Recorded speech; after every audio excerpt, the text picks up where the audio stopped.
You'll pay for your mischief. You just wait and see. But first you'll have to come down from that tree. And I can have a lot of fun before you can get rid of Daddy. Because you know what I'm going to do? I'm going to wake up everybody.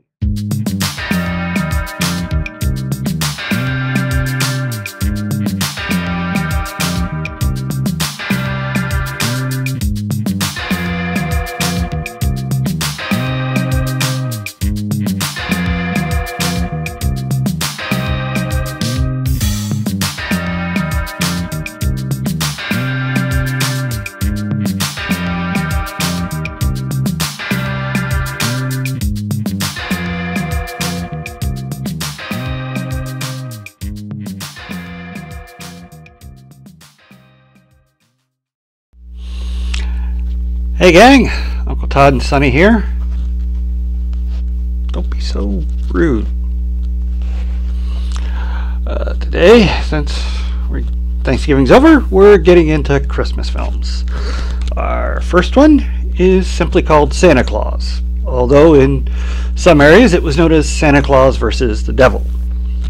It's a Mexican film that K. Gordon Murray brought over to the United States, redubbed, and released a few times in theaters as a children's matinee, and was roasted on Mystery Science Theater. We start the film. Oh, the makers of this film in Mexico also made several. They were better known for making horror films and El Mascaro Luchadora films. Masked Mexican wrestlers. We start out with an introduction to Santa Claus, which is a lot different from what we're used to. Away up in the heavens, far out in space, in a beautiful golden crystal palace right above the North Pole, lives a kind and jolly old gentleman, Santa Claus. Yep. Santa Claus is an alien who floats above the earth. Also, he doesn't have any elves. He has different children from around the world, and we spend the first 15 minutes of the film being introduced to the different countries with their traditional garb and a song, some of which are rather, let's say, insensitive nowadays. So the only example I'm going to give is the American one.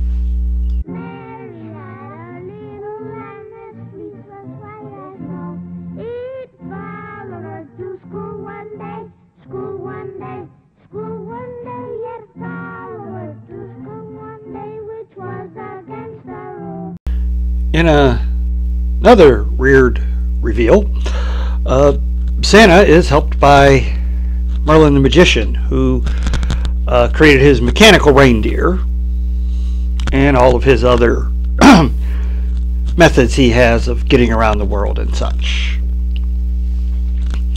Christmas is coming, and this irritates the Lord of the Underworld, aka Satan. And he's got plans of his own for Christmas. You, pits, chief of all my demons, must listen closely. The time is almost here when you must abandon the brimstone pits and journey up to earth. But this time you must not fail as you've done in the past. You must not be defeated by that bearded old goat, Santa Claus. Well, with Pitch now up on the upper world to try and convince children to be bad, Santa starts watching some of the children. Suddenly he's with them again. Out of nowhere he produces 3 rocks, and his evil plan goes into action. This is bad. Oh! Ah! It's yours. Nobody saw you take it, Lupita. They have more and they won't miss it. What does one little doll matter, don't you see? You haven't got any toys. Keep it. Don't listen to him, Lupita.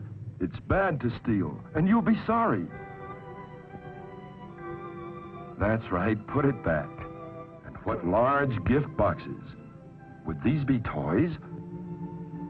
Why, they contain what a child loves best. His parents.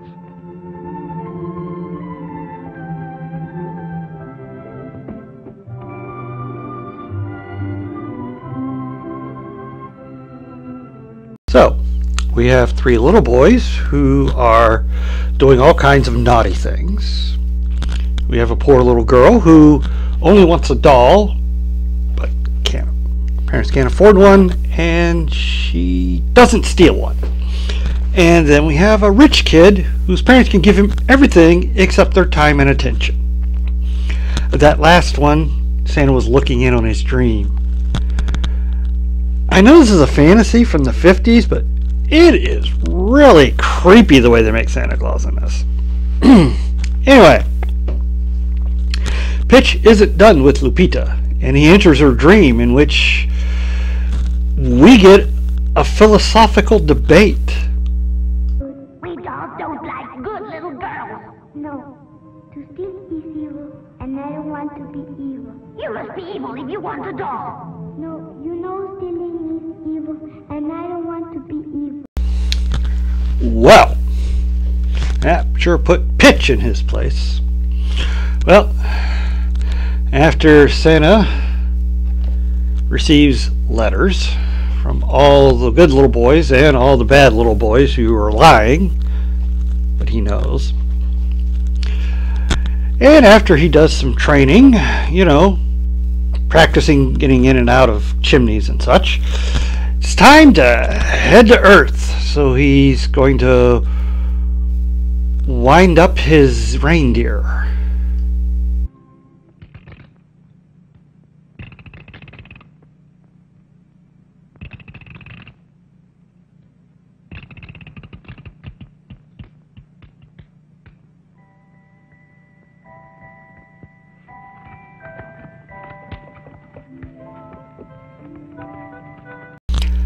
Have I mentioned yet that Santa's kind of creepy?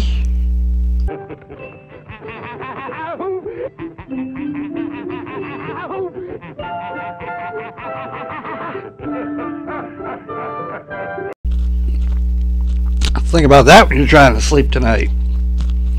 If you can sleep.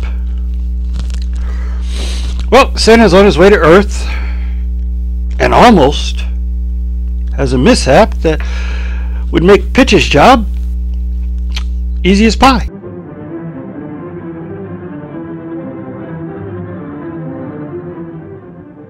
Phew, that was close. He almost ran into the moon. Well, now that he's safely avoided that, we then get, finally, our running battle between Santa and Pitch.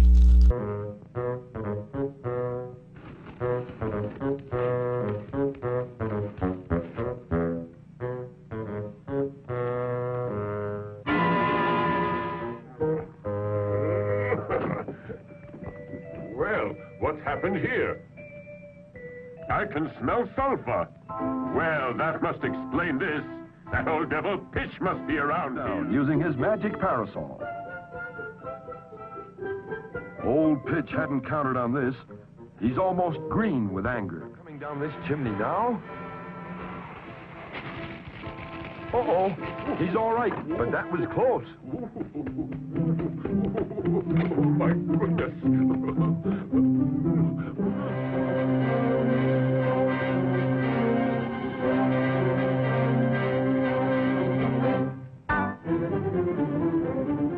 First, he'll see if it's hot enough. What do you think of that? But Santa sees what...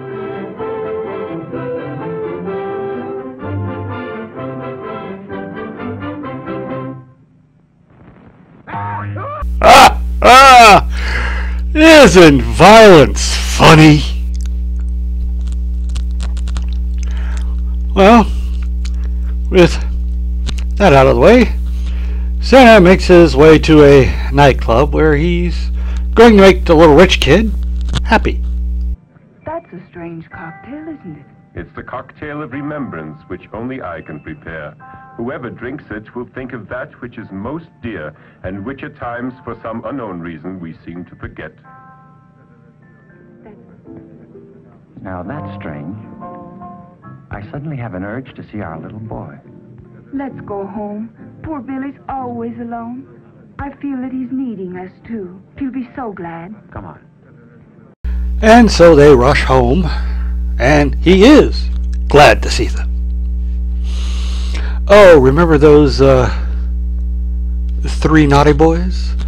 Well, they plan to wait on the roof for when Santa arrives. Then they're gonna trip him, bop him on the head, and steal all the toys.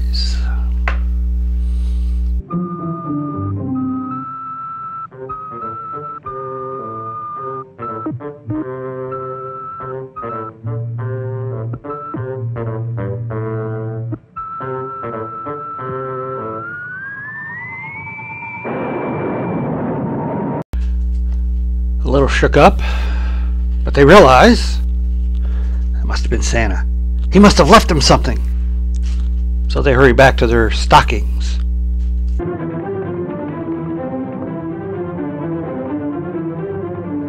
present for our Christmas. Santa Claus doesn't like us. Well, at least those 3 are something the devil can appreciate from Pitch. But then, finding a pair of scissors in one of the houses he's been bouncing in and out of, he finally gets one up on Santa. Now Santa won't be able to put anyone to sleep. On my heavenly reindeer, for there's much to be done.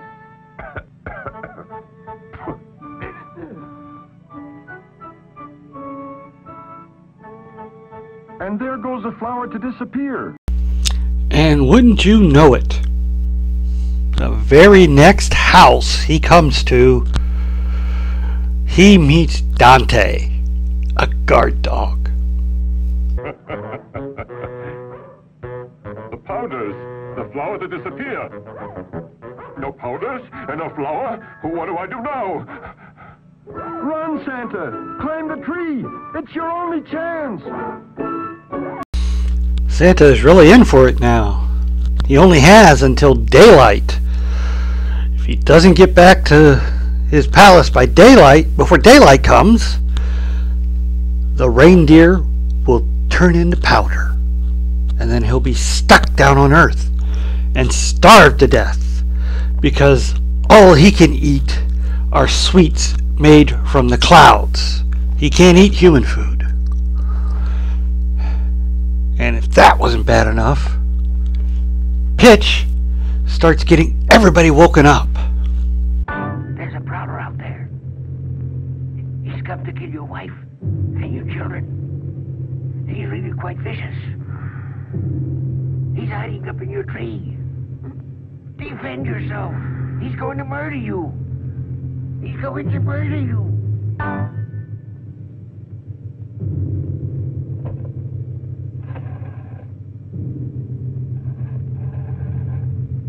Help, police! Help, police! In the tree there's an assassin! Please come quickly! Help, police! A murderer! Grandfather! Fireman! The house is burning! I'm on fire! You don't believe me?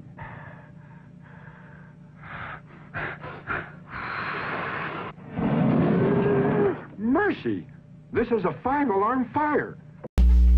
Luckily, Santa manages to be heard, thanks to Merlin's listening devices, by Merlin, who has to think of something if only he could remember.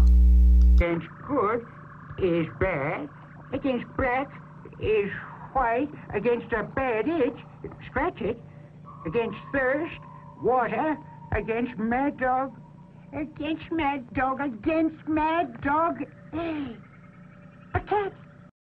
Relaying this information through the large microphone in Santa's headquarters, Santa, luckily, just happens to have a mechanical cat for just such an emergency. Shoo, shoo, shoo, shoo, shoo, shoo.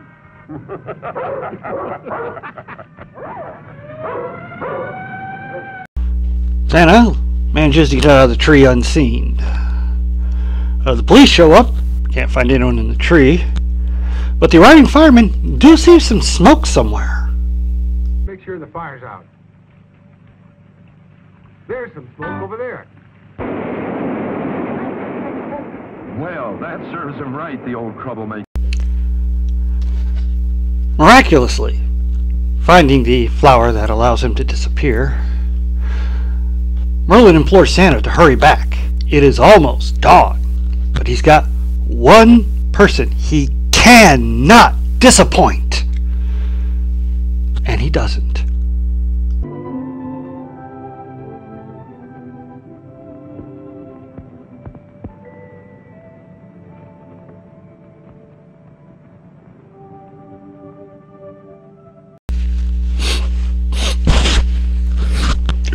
What are they thinking about?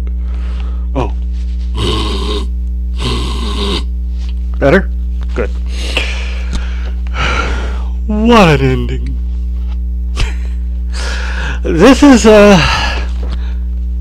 it's a children's film, but even by those standards, this is a pretty weird film.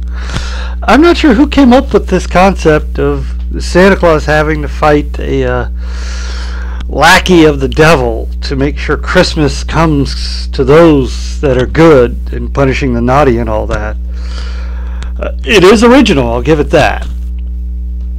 And the low budgetness doesn't seem to affect it too much because it is, after all, a fantasy. So if things don't look too realistic or cardboardy, it's just the way that things work in that world, which can be a plus. But by the time this came over to America, I'm not sure, well, I'm not even sure if kids in Mexico in the 50s would have liked it or not. Maybe very young children, like Lupita's age. But like someone like 8 to 12, I don't think they would have appreciated this. They would have found it kind of silly. And, well, I have to admit, I do like the Mystery Science Theater riffs on it. It kind of deserves it in a way, because this is just weird. I mean, there are some good moments. I like the little running battle between Pitch and Santa. That is funny. You know, I'm going to do this. Oh, well, I'll do this in return. Reminds me almost of an old Laurel and Hardy short where they inadvertently break a guy's windows, so he breaks the windshield on their car. So in retaliation, they do something else to his house, and then he does something else to their car. And this just goes on and on until both are destroyed. But what really makes that one funny is neither person gets upset. They very calmly just do it, and then look at the other person like, well, what are you going to do about that? And they go, well, all right then. And then but yeah, that's about the other part I really like about this film is the back and forth with the chimneys and the little rocket launcher and all that. There's not really much else to say about it. It is just a weird little low-budget children's fantasy. Maybe I would have liked it when I was a kid, but I don't think so. On the other hand, I liked Santa Claus Conquers the Martian when I was a kid, so... But no, this one's just a little too out there, I think. Well, please hit like, share, and subscribe. And as always, stay after the credits for my favorite scene.